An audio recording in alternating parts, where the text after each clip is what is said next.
cumprimento a todos os que assistem a esta aula, que é uma aula gravada da nossa série de atividades acadêmicas, Registros sobre Registros, esta aula do número 72. Quero agradecer ao patrocínio da Uniregistral a estas nossas aulas, em particular em nome do eminente reitor dessa universidade, o Dr. Francisco Raimundo. Agradecer a presença de todos os que aqui se encontram, saudando a chegada do nosso conde Júlio Chagas, que não assistiu à primeira aula que foi ao vivo hoje, e também agradecer a audiência daqueles que assistirem a esta nossa exposição, que hoje me parece particularmente relevante, porque é um tema que eu não vi tratado ainda suficientemente nos autores que cuidam do capítulo do processo registral, em particular da qualificação do que deve ser a fundamentação da recusa ou da qualificação negativa no registro. Ao final da nossa aula, vamos sortear 2 livros. Este é da doutora Thalita Caldas, A Importância de Administrar Cartórios com Indicadores, e este outro, Conceito e Natureza da Responsabilidade Disciplinar dos Registradores Públicos. Esses livros serão sorteados, uma vez que a aula está sendo gravada, apenas entre aqueles que estejam inscritos na base da EAD da Uniregistral e que tenham assistido a pelo menos 3 das nossas exposições. Começamos, pois, dizendo que na aula anterior falamos do processamento da dúvida direta na fase antejudicial, ou seja, na fase anterior à remessa do processo de dúvida ao judiciário. Vamos lembrar muito isto, ou seja, o processo de dúvida tem 2 fases, uma fase pré ou antejudicial e uma fase judicial. E aqui, agora eu gostaria de tratar um tanto do tema do processo na etapa judicial, seja em primeira instância, seja em via recursória, que é o que falta de tratar. Mas antes disso, portanto, desta matéria que nós vamos ver a partir da próxima aula, do Registro sobre Registro 73, há um tema que merece a nossa consideração aqui, que diz respeito à motivação ou fundamentação do juízo registral de qualificação negativa, que é um capítulo ainda da fase antejudicial. A propósito desse ponto, o próprio direito positivo brasileiro em vigor, a Lei 6.015, de 1973, prevê que após a qualificação do título, leio isto aqui que está entre aspas, né? Havendo exigência a ser satisfeita, o oficial indicá-la-á por escrito. Então, essa é a primeira exigência, que seja textualizada a recusa. De maneira que, requerida depois a citação da dúvida, o oficial, dos termos dessa dúvida, ou melhor dito, dos termos da objeção que faz ao registro, dê ciência ao solicitante. O solicitante, portanto, o apresentante do título, deve ser cientificado das razões pelas quais o registrador recusa ou qualifica negativamente o título. Isso está no inciso 3º do artigo 198 da Lei nº 6.015. Remetendo, a partir daí, o título à via judicial. Aí nós temos o início da via judicial, acompanhando o título com as razões da dúvida. Então, ele, novamente, é a terceira indicação relativa a essa fundamentação ou motivação.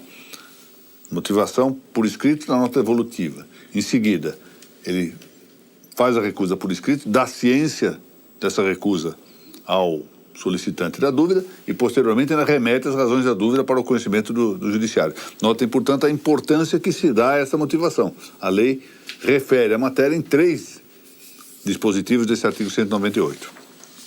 Essas previsões, que são de natureza subconstitucional, ou seja, abaixo da Constituição, por sua vez, moldam-se ao gênero correspondente que está indicado na Constituição Federal de 1988.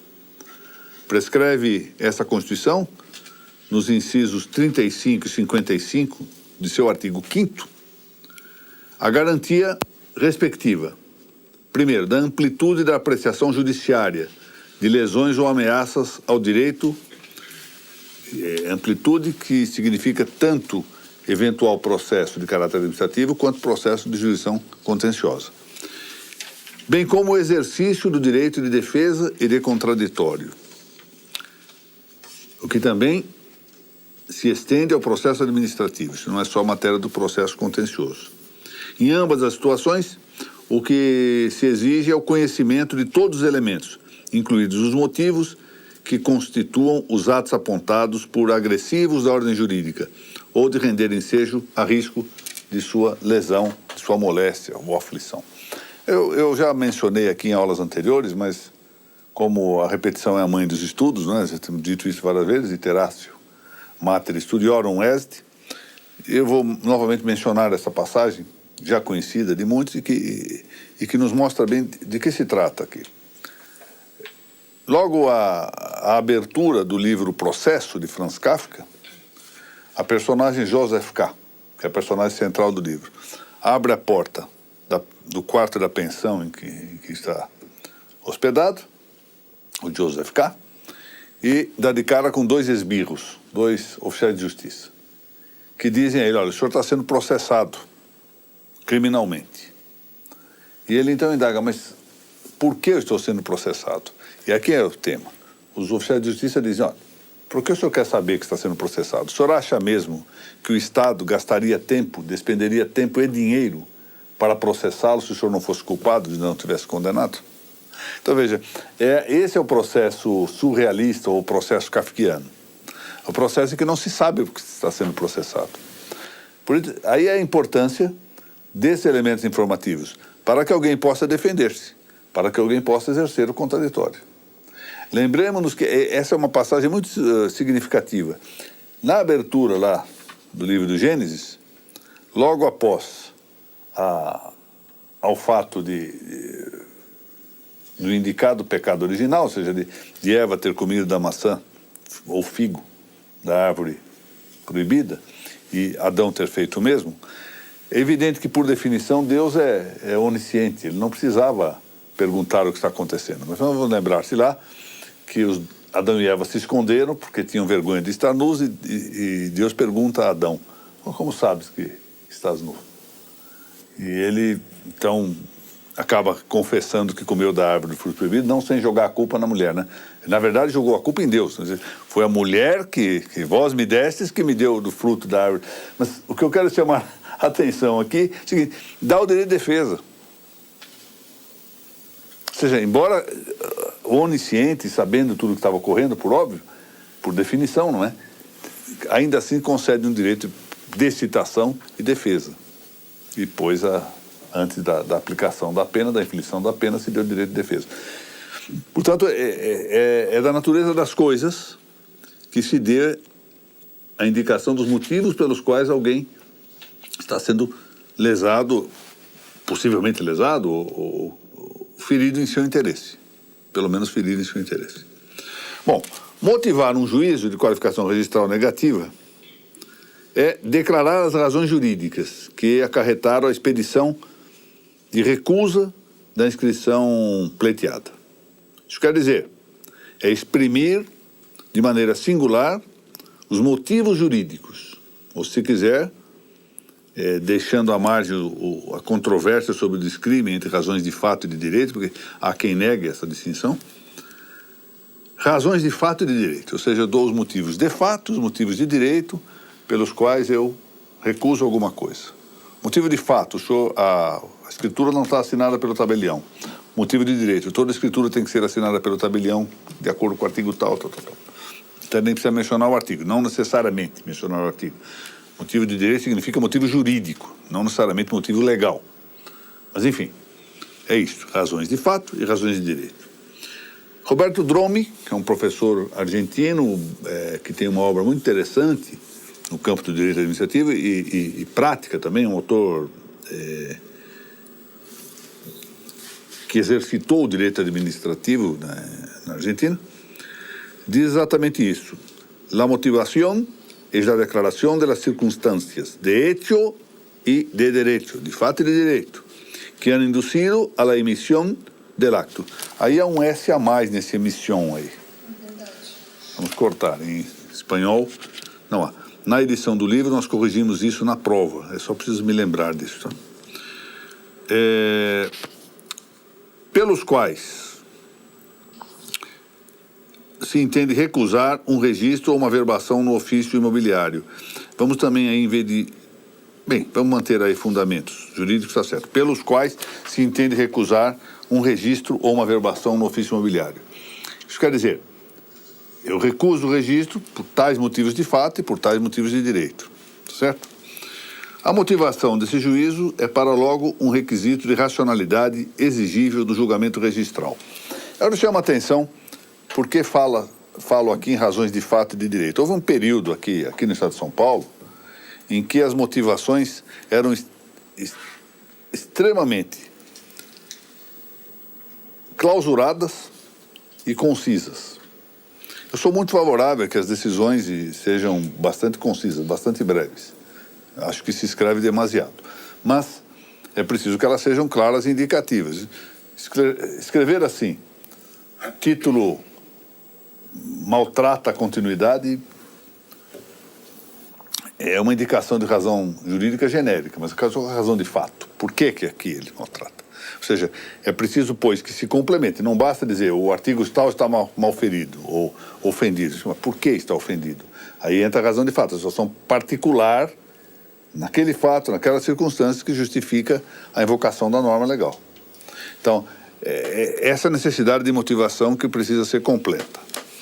Portanto, a motivação do juízo, ou fundamentação do juízo, é um requisito de racionalidade exigível do julgamento registral.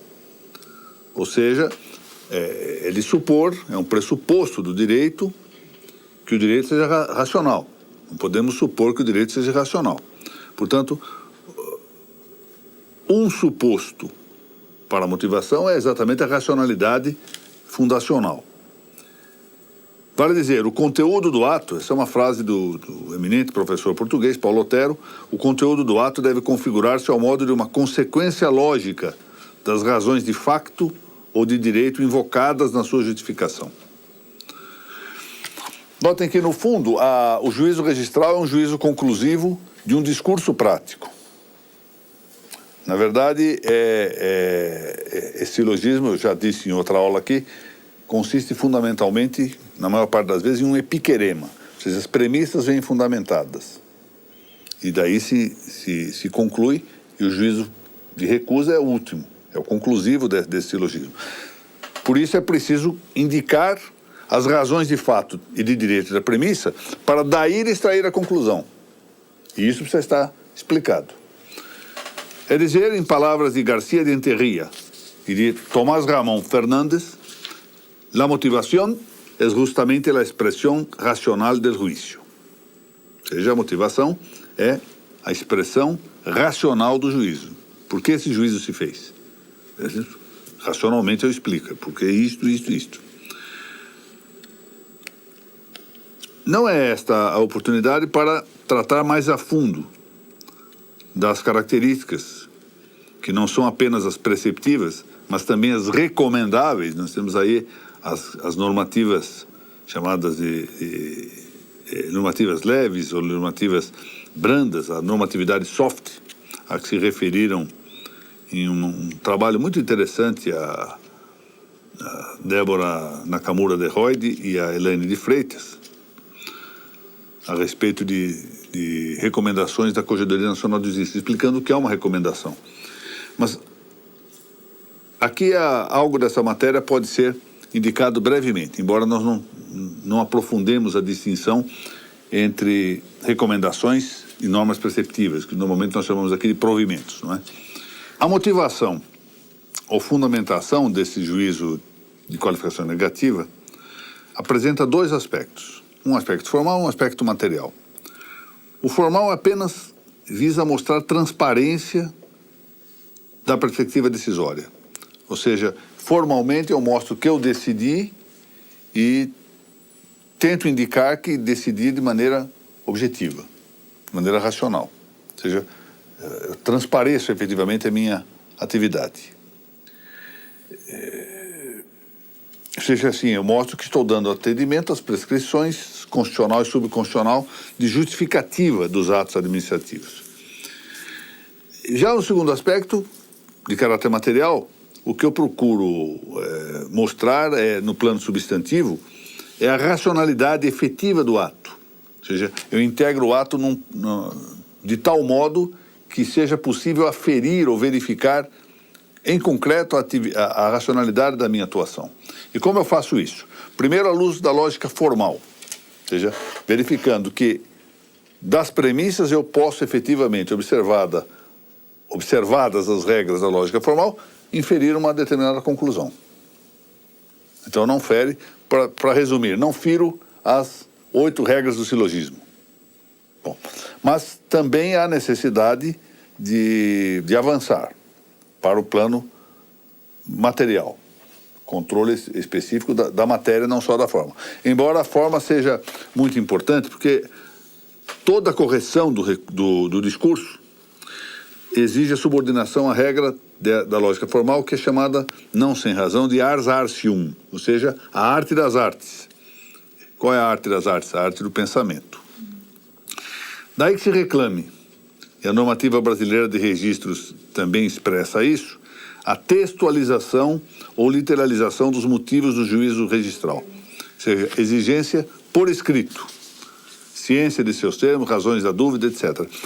Essa história da textualização ela é importante. Eu vou dar um exemplo muito prático aqui, muito escolar, mas eu peço desculpas, é assim. Eu lecionei muito tempo. Aí, quase 40 anos eu lecionei em universidade. E não era incomum que algum aluno formulasse objeções. E eu então respondia, e depois quando estava respondendo ele se desdizia, não, mas eu não disse isso. E a gente ficava numa situação, ninguém mais se lembrava direito. Então eu adquiri o hábito de quando essa objeção fosse feita, eu indagava e algumas vezes eu escrevia no quadro. Para gáudio dos tintureiros, que adoravam que eu escrevesse com giz, porque eu tinha que lavar o terno sempre, né? Mas escrevia no quadro. O senhor disse isso, não é? É isso que o senhor está dizendo? Na verdade, eu já tinha entendido, mas eu queria responder, ele não poderia desdizer depois.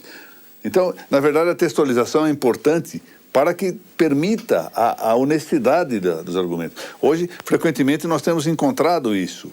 As pessoas debatem no curso dos debates, sobretudo esses debates orais, as pessoas se desdizem e depois é difícil afirmar, não, mas eu não disse isso. E aí por isso que eu não gosto muito desses debates sem controle. Porque nem todo mundo mantém as posições sustentadas. Bom, para que se exige, pois, essa textualização? Em primeiro lugar, controle da racionalidade do ato. Paulo Otero diz que é uma regra básica da lógica formal que está em jogo, o princípio da identidade ou da não contradição. Quer dizer isso, o é, o não é. Uma coisa não pode ser e deixar de ser ao mesmo tempo sob o mesmo aspecto. São regras que devem observar-se para a racionalidade.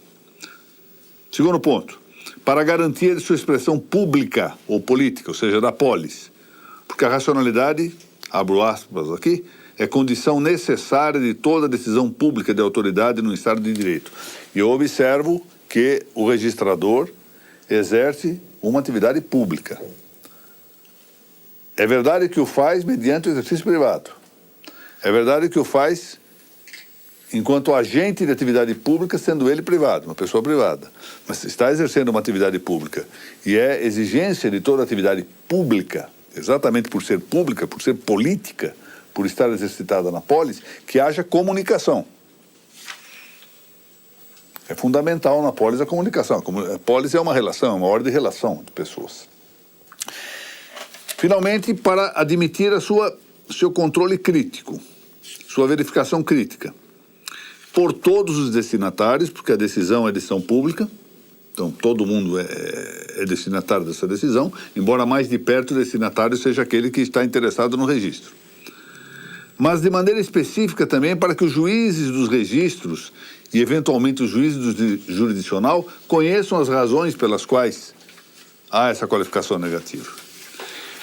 Há uma coisa que é preciso ser dito, que é a seguinte: nós precisamos entender que as decisões, mesmo do judiciário, e no campo administrativo não é diverso o quadro, elas são sempre decisões que supõem uma depuração anterior.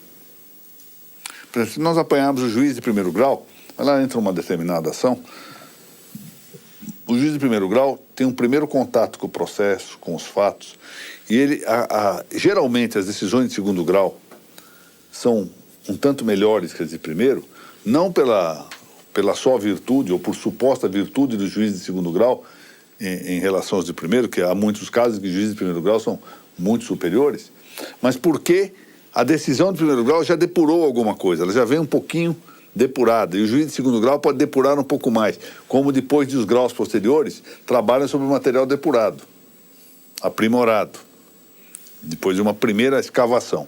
A mesma coisa ocorre nos atos do registro, ou seja, se o registrador fundamenta bem, indica a trilha correta, isso favorece muito a decisão posterior.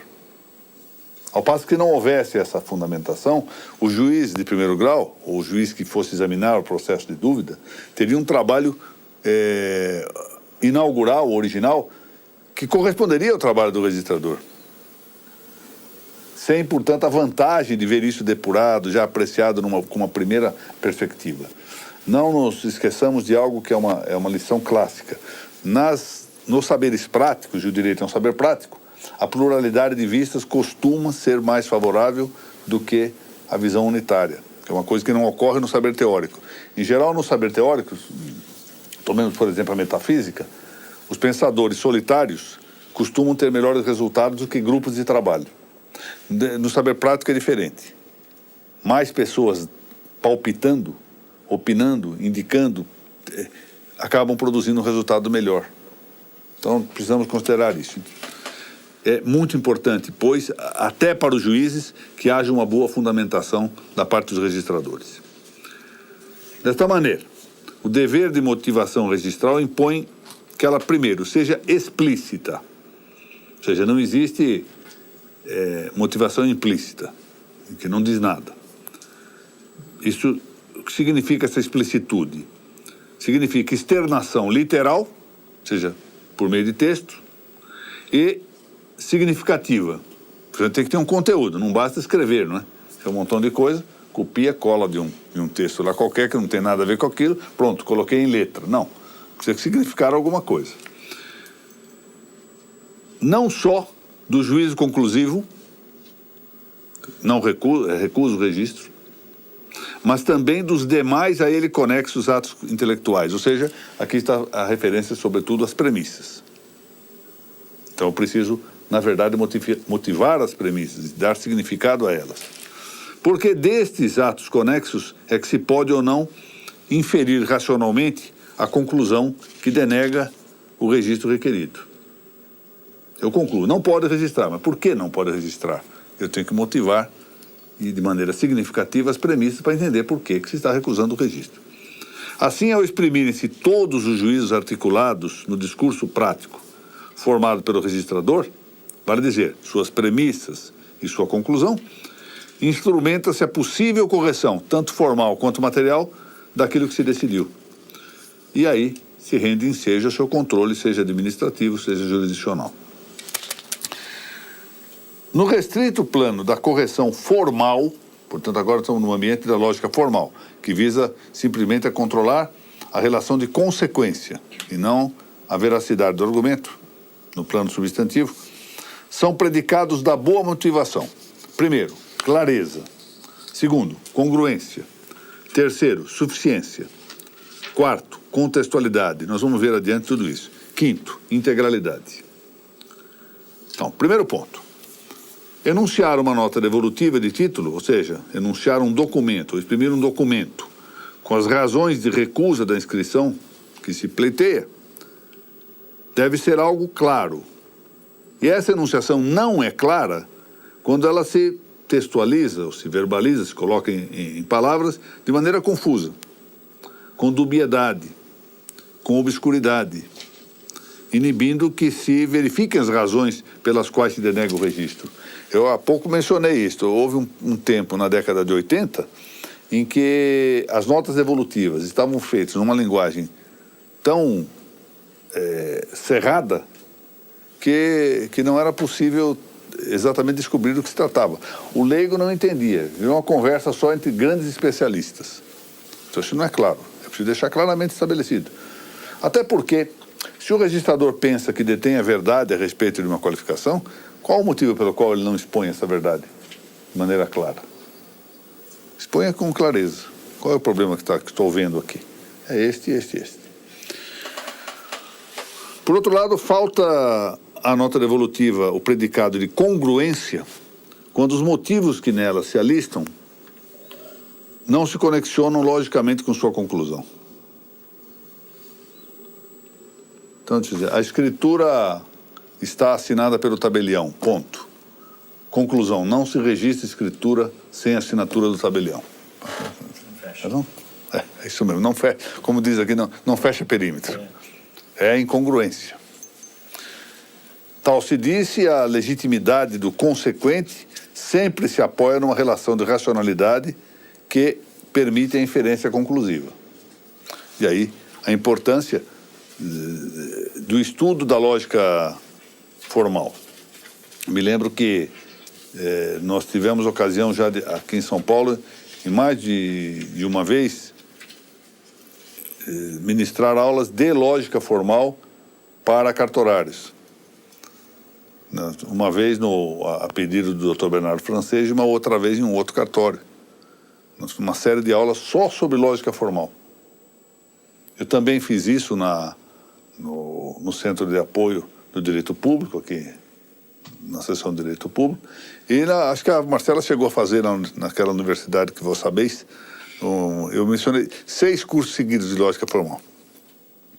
É claro que o só exercício só conhecer a lógica formal não significa que você vai pensar bem, automaticamente, mas permite o controle a quem se dedicar do próprio pensamento e o controle também do pensamento alheio. Você começa a descobrir e sobretudo a dar nomes e perceber estruturas e coisas que nós sabemos que tem algum erro, mas muitas vezes não sabemos como identificar e apontar tecnicamente o erro.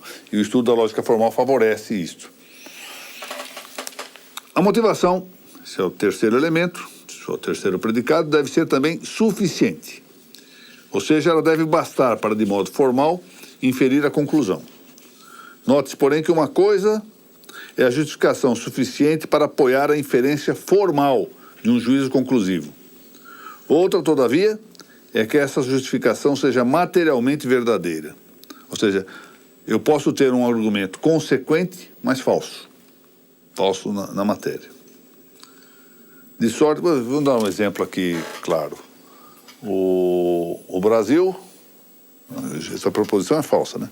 O Brasil faz fronteira com o Chile.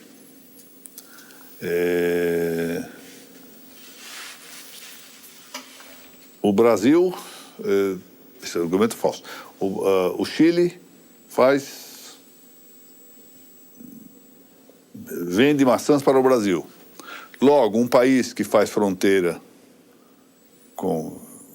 vende maçãs chilenas para o Brasil, para dar certo.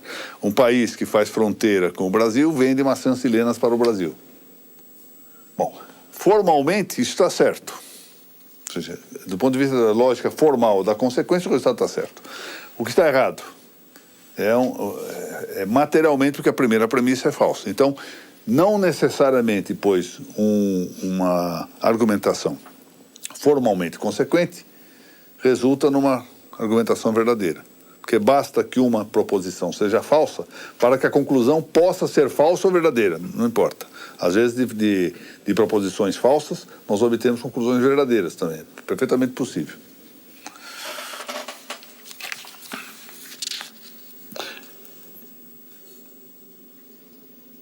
De sorte que se devem diferenciar, de um lado, a suficiência formal da motivação e, de outro lado, sua justeza ou veracidade.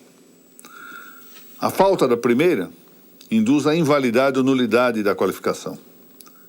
Ou seja, uma fundamentação, uma qualificação negativa que esteja viciada do ponto de vista da lógica formal é inválida. Ou seja, ela é nula. Em rigor, se fosse atuar rigorosamente, seria caso de anular e mandar a origem para nova qualificação. é que aí se entende que a causa está madura e se tenta resolver, mas que, na verdade, se for só esse o fundamento, resolve porque é causa madura, por assim dizer. Mas, com todo rigor, tem que devolver para que qualifique adequadamente, uma vez que é inválida ou nula a qualificação com vício de lógica formal.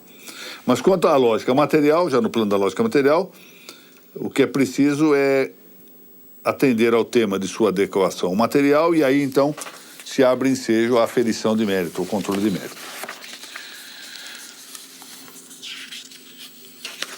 Quarto requisito é o da contextualidade, ou seja, as razões devem acompanhar o juízo conclusivo de denegação, formando um só complexo documental. Nós podemos, às vezes, temos isso, a fundamentação aliunde, ou per relationem. Mas ela só, quer dizer, eu estou fundamentando fundamento, num outro caso, numa outra nota devolutiva, isso não está no documento. Por isso que é aliunde, ou seja, em outro. Ela só se admite, essa fundamentação aliunde, em caráter excepcional, quando os títulos levados a registro tramitem de modo simultâneo. Estão tramitando 2 títulos concomitantemente. E assim, em atendimento à solicitação de um mesmo interessado. Não é incomum que um interessado solicite o registro de 2 títulos. Suponha 2 compromissos de compra e venda relativos ao mesmo loteamento. Uma primeira nota, muito longa, diz quais são, então a segunda, para evitar repetição, como é o mesmo interessado e os títulos estão tramitando, faz uma fundamentação aliunde, ou per relationis. Olha, repito aqui, reitero aqui o que já foi dito na nota devolutiva número tal que o senhor recebeu hoje. Pronto, isso é possível, isso não é inválido, mas é de maneira excepcional.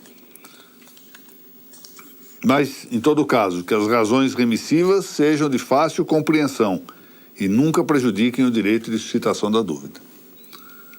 Por fim, último atributo, a motivação deve ser integral, ou seja, deve ser inteira, plenária, impedindo-se de maneira rotineira, ordinária, a chamada fundamentação parcelar, fundamento em parte. Recuso hoje por um motivo, amanhã, quando volta o título, recuso por outro, quando volta o título de novo, recuso por um terceiro. Mas aqui é o seguinte, pode dar-se o caso que de uma primeira recusa, uma vez saneada, nasça então um novo impedimento. Bom, aí a fundamentação não era parcelar no momento em que ela se fez, ela era total de acordo com a situação do caso. Então pode ser fato novo. Com fato novo há uma nova qualificação. O que não é possível é fazer tudo por parcela. Se chega um título, não está assinado, ele traz assinado, mas está sem firma. Bom, isso sim. Essa pode. Agora precisa reconhecer a firma. Muito bem, essa é nova, pode. O senhor trouxe em cópia. Mas eu já tinha trazido em cópia, se o senhor me tivesse dito, teria trazido o original. Tá bem, agora o senhor traz o original, mas faltou a procuração, porque o senhor não me disse isso já antes. Compreende? Essas fundamentações parcelares é que são proibidas. É preciso que a fundamentação seja integral. Como eu digo aqui, nada impede o acréscimo ou a mitigação ou mesmo a ablação de razões posteriormente ao pleito de suscitação de dúvida, hipótese que parece recomendar prévia ciência do solicitante com anterioridade à cientificação legal para fins impugnativos do processo. O que quer dizer isto? Como eu disse na aula anterior, ainda hoje proferida, que foi ao ar na semana passada, para nós estamos vendo pela via gravada. Nos cartórios, sobretudo nos cartórios grandes, nem sempre o registrador se detém a ver essas notas devolutivas com o tempo necessário para meditar. E pode ser que quando se requeira a citação de dúvida, ele verifique que de 3 fundamentos, suponhamos, elencados para recusar o registro, um não pareça bem. Não, pensando bem, isso aqui está errado. Então ele vai, na verdade, retirar esse fundamento. Antes de suscitar a dúvida, de elaborar as razões, convém que nessas circunstâncias o registrador se dirija ao solicitante e diga, olha, aqueles 3 motivos que obstavam o registro, um deles acho que o senhor tem razão, eu estou abdicando desse motivo. Por que razão isso convém fazer? Porque pode ser que a partir daí o requerente da citação de dúvida não queira mais essa dúvida. Não, eu vou cumprir as demais exigências, estou de acordo, ou então é mais fácil, é mais prático e tudo. Ao passo que se ele já cientifica e manda o processo para o judiciário, já é mais difícil, o percurso torna-se contra-econômico. Então, nada impede, volto a dizer, que ele, revendo ao requerer a citação de dúvida, entenda que há outros fundamentos ou que deva retirar algum. E nessa hipótese, seja que ele acrescente, seja que ele retire ou abdique de algum fundamento, o melhor, antes de cientificar para fins de impugnação, é comunicar ao solicitante esta alteração, para que o solicitante, então, eventualmente insista na citação de dúvida ou resolva, então, acolher a nova manifestação, seja dizendo, não, o senhor tem razão com esse fundamento, eu estou de acordo que não se registra agora, eu vou tentar sanear o título, ou dizer, olha, já que o senhor desistiu aqui desse ponto, eu vou também desistir da dúvida, porque esses dois fundamentos eu vou cumprir, ou vou me dar por conformado, embora não esteja de acordo, enfim, não importa. Apenas por uma questão prática. Agora, eu penso que é da honestidade intelectual do registrador, e só o faz engrandecer, quando ele, em consciência, reconhece que errou. Quer dizer, a insistência no erro, sabendo que se está errado, além de ser um maltrato da própria consciência, isso não deve ser nunca feito, ele não age mais de acordo com a consciência, mas torna menos digno o exercício da profissão. A honestidade intelectual reconhecida em público com devida dignidade é ato que realmente enobrece a figura do jurista, do registrador incluído. A esses atributos de motivação ou fundamentação do juízo qualificador negativo, cabe ainda adicionar o predicado de seu caráter jurídico. Vamos ver isso. Atividade registral, nada obstante a mistura ou hibridismo de funções técnicas. Que funções técnicas nós temos no registro? Parece que se perdeu um pouco de moda isso. Está se perdendo de vista. Recepção de títulos, é função técnica. No cartório, o Dr. Valdecir recebe títulos lá no cartório dele. É função de registro isso, função do registrador. Prenotação. Inscrição permanente, que é ou definitiva. Publicação dos registros. Conservação dos livros e outros documentos. Gestão administrativa e financeira dos cartórios. São funções técnicas. Não corresponde à função prudencial por excelência do registrador, que é a qualificação. Mas são funções também do registro. Mas a atividade registral é, sobretudo, uma atividade jurídica. Isso quer dizer, é principalmente uma atividade que se destina a realizar ou repartir aquilo que é justo, e de quod justum est. E por isso deve empregar os meios adequados a descobrir quod justum sit, ou seja, que seja o justo, num ambiente cujas fronteiras são ditadas pela natureza e pela razão, ou seja, delimitada essas fronteiras por preceitos tanto das leis naturais quanto das leis determinativas. O registrador também é chamado a realizar o justo, embora ele realize o justo, por assim dizer, um justo por estatística. O que é o justo estatístico? Uma expressão um tanto imprópria, mas figurada, mas que significa muito. É que se ele observar a lei, na maior parte dos casos, o resultado será a justiça. Então ele está chamado a isto. Se ele observa a ordem da prenotação, ele vai realizar o justo estatístico. Pode dar-se que não. Pode haver uma fraude, alguém ter fraudado, expedir 2 títulos e o posterior rapidamente ter ingressado. Paciência, isso aí se resolve pelo judiciário, não é função do registrador resolver. Mas ele está também chamado a realizar a justiça. E isso é importante destacar no momento em que há uma certa tendência de mecanização do registro, de burocracia, que o registrador perca de vista que a função dele ao conferir segurança jurídica é cumprir algo muito importante para o bem comum. Não é possível segurança jurídica sem juridicidade. E juridicidade quer dizer conformidade com o direito, conformidade com a res justa. Assim compete ao registrador motivar o juízo de qualificação negativa por meio de razões jurídicas, ou seja, razões que são voltadas ao direito. o que abarca as razões de fato. Há pouco dizia isso, dessa dificuldade de discriminar. É uma frase conhecida de Baldo, esta que eu estou citando aqui. Ex facto oritur ius, ou seja, do fato nasce o direito. É do fato que nasce o direito. Aliás, é no fato que está o direito. O direito sempre é uma res. Propriamente dito, o direito é uma res. É a situação do fato que está no trilho de direito. As razões jurídicas são, no primeiro aspecto, as previsões da lei. Mas, ainda em um território expressamente delimitado pelo princípio da legalidade, as previsões da lei não excluem algumas missões ou tarefas que também se estendem ao registrador. Por exemplo, ele tem que compreender os significados normativos. Ou seja, a lei está lá, é um texto, e esse texto tem um significado. O registrador é um jurista, como é um juiz, como é um promotor público, como é um advogado. E este jurista, qualquer que ele seja, tem que compreender o texto. Esses textos, a antiga ideia do sentido claro das leis não é uma presunção sequer razoável. Você tem que compreender. O direito positivo está dentro de um sistema. Muitas vezes nós temos que aproximar normas, acercar normas para entender exatamente o que se quer dizer com alguma coisa. De modo que não bastam as previsões da lei, embora elas, no caso dos registros, sejam determinantes, sejam fundamentais. Mas é preciso compreender o significado normativo dessas leis. Segundo, conotação dos fatos. É preciso também compreender os fatos, não basta compreender a lei. É preciso compreender os fatos.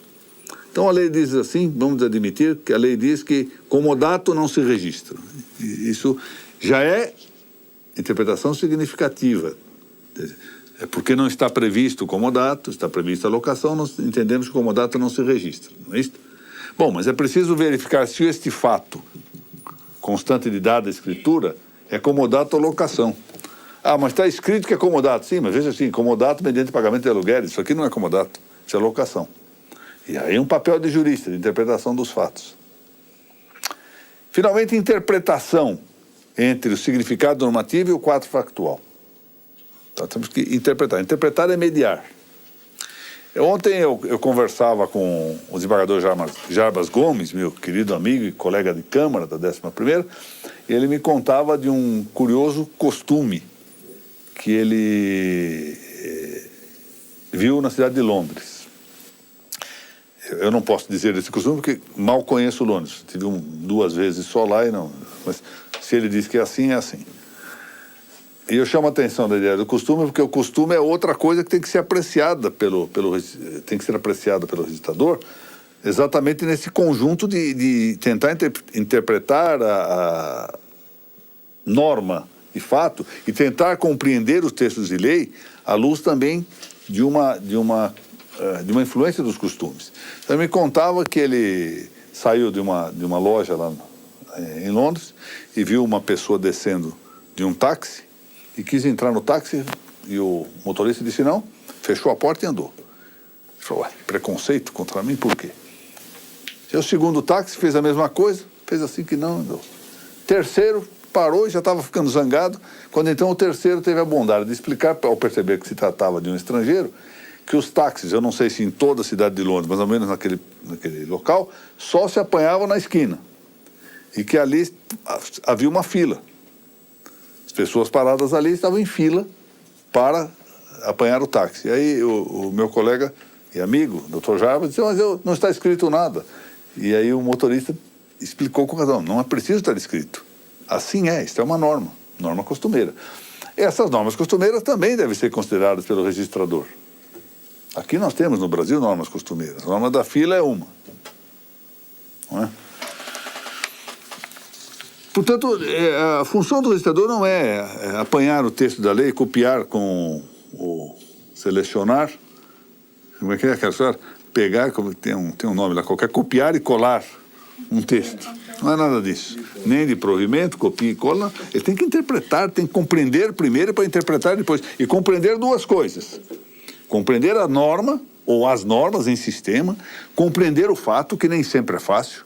Pior ainda a situação do notário, né? Sabe-se disso, que o notário tem mais trabalho na compreensão dos fatos. A função do notário, no meu modo de ver, é espetacular por isso, é a compreensão dos fatos.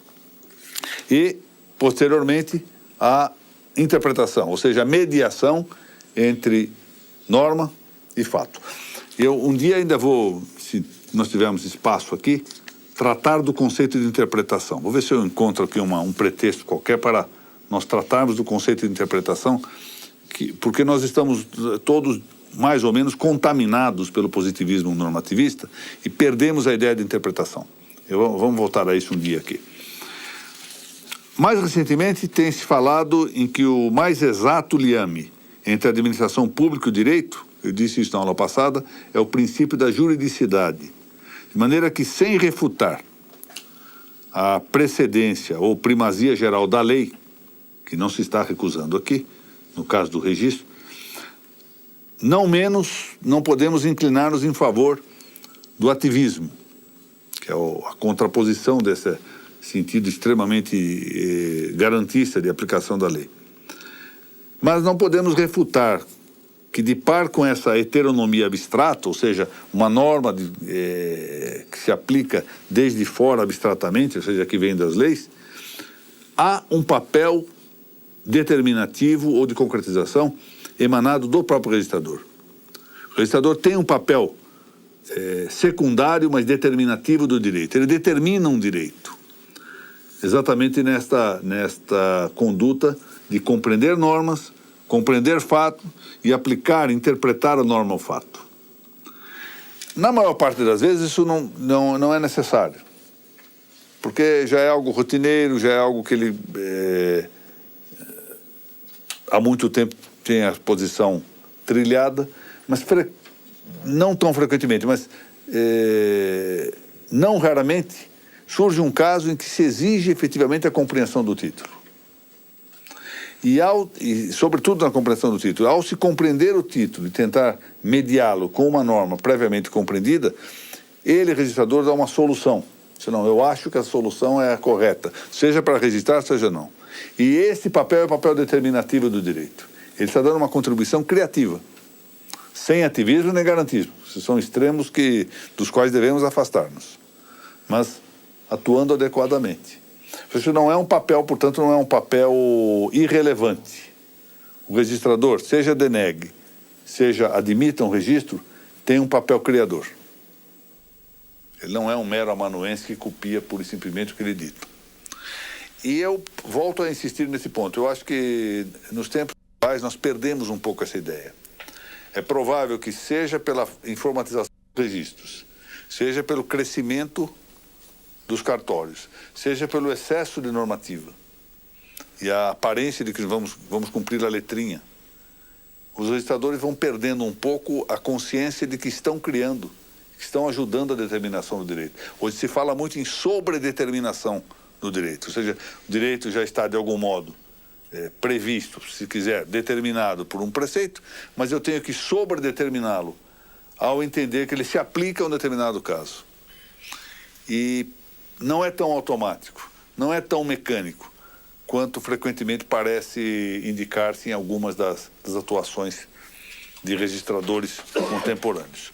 Penso que nós precisamos recuperar essa ideia grandiosa, esse valor institucional imenso, magno, que possui o registrador ao longo de toda a sua história. Vamos agora atender a situação dos sorteios. Nós temos 2 livros aqui que foram objeto do nosso sorteio. Um deles, da doutora Thalita Caldas, A Importância de Administrar Cartórios com Indicadores.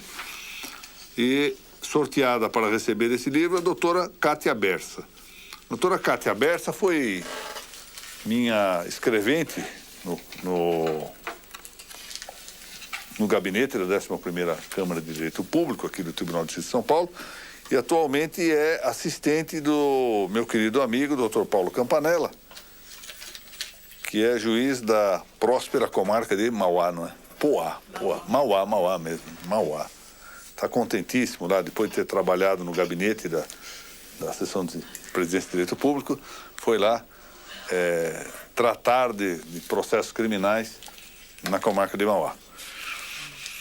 É um grande juiz, e especialmente nessa área de direito criminal, realmente magnífico, muito criterioso, um juiz muito sério, de grandes virtudes.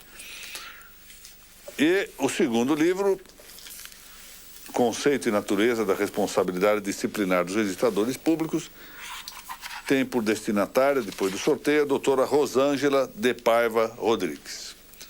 Eu agradeço a atenção daqueles que ficaram nesta aula gravada. Agradeço também a atenção daqueles que nos assistiram pela via eletrônica. Esta aula, eu acho que é uma aula realmente um tanto complexa. Acho que pode, se quiserem, mandar por e-mail perguntas com que eu esclareça alguns dos temas aqui que eventualmente ficaram obscurecidos. O problema aqui nem é a deficiência do expositor só, né? Talvez também, mas é que a matéria é complexa mesmo. E, em todo caso, nós estamos aqui estudando, Conde, falava isso aqui no intervalo, antes da sua emérita chegada, a possibilidade, que eu vou tratar depois aqui com a nossa administração, de admitir perguntas nas aulas ao vivo, naturalmente, pelo Facebook.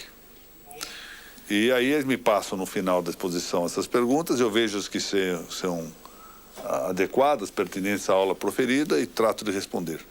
Porque, às vezes, na exposição surge alguma dúvida, alguma coisa e não se consegue esclarecer adequadamente. Reitero meus agradecimentos ao Dr. Francisco Raimundo, reitor da nossa Uniregistral, e nos vemos na próxima semana, se Deus permitir. Muito obrigado.